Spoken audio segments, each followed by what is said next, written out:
Boker Tov, we're continuing in Shir HaShirim, Perek Chet, Pasuk Yud Aleph.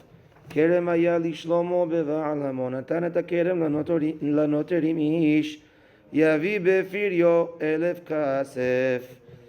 Kerem haya li Shlomo, there was a vineyard for Shlomo, to Shlomo, but if you remember from the first Pasuk of Shir HaShirim, Asher li Shlomo, is that it's actually not talking about himself, though he was the author, but we actually had a lot of Shlomos this morning.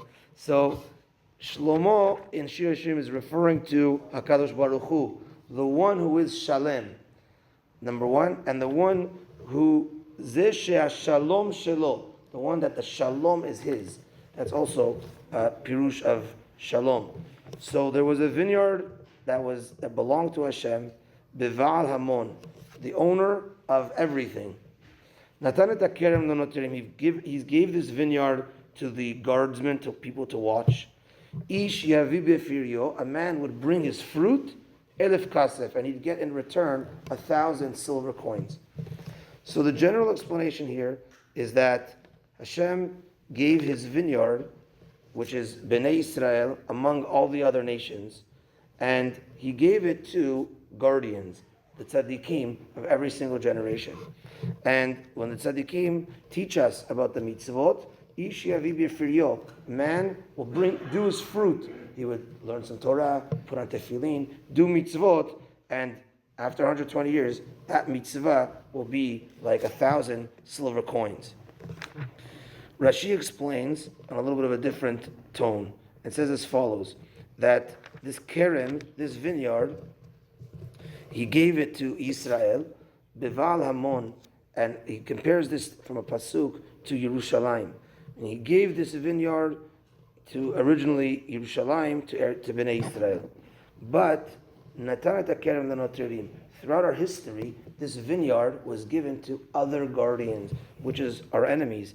Our enemies ruled over Israel for many, many years. And it was given to these enemies. Ish yavi b'firyo elef kasef, says Rashi, that they tried making fruits out of us and charging us high taxes and making thousands of silver coins off of us. And the next pasuk is going to say that Hashem judged them, etc. It's going to come back to our hands.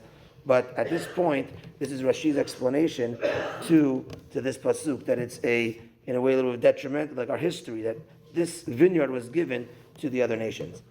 The Sefer Rokeach goes along those lines as well. But first he says this pasuk is also talking about Abraham Avinu. It says Kerem, the gematria of this vineyard, Kerem, is Ze Abraham. Also, the gematria of the word Haya is 20. Abraham lived in the 20th generation. Beval Hamon, as Abraham is called, Av Hamon Goim.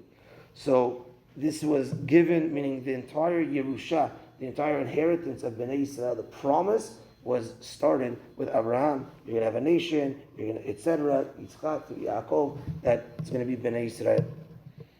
And then, Ish yavi b'firyo, he connects to Rashi's explanation that throughout our history, we were under different enemies. And he says, Ish yavi b'firyo, Ish is talking about Haman, actually. He says, as the pasuk says, Ish tsar ve'oyev, the Megillah. And he gave 10,000 silver coins to try taking us over. Elef kasef is 1,000. But he says, if you look at the word yavi befiryo elef kasef, the word yavi, you give, you take, is spelled without a second yud. Yavi is without a second yud. And that comes to teach us, yavi befiryo elef kasef, there's a yud missing. It's 10. 10 times 1,000 is 10,000. So that's a hint to Haman, and that throughout our history, we were given over. Other nations tried taking us over. They gave us taxes. They tried beating us down. And the next pasuk is talking about Hashem, taking retribution. The Gaon of Vilna over here has a explanation on this pasuk and tomorrow's pasuk kind of fused together. So we'll keep his pirush for tomorrow. Be'ezrat Hashem. Baruch Adonai le'olam. Amen ve'amen. Rabbi Chananya ben Akasha omer, Ratzah Kadosh Baruch Hu lezakot et Yisrael fi chachiv ba'adam k'moseh shneimar. Adonai hafetz man tzidko yagdil Torah ve'yadir.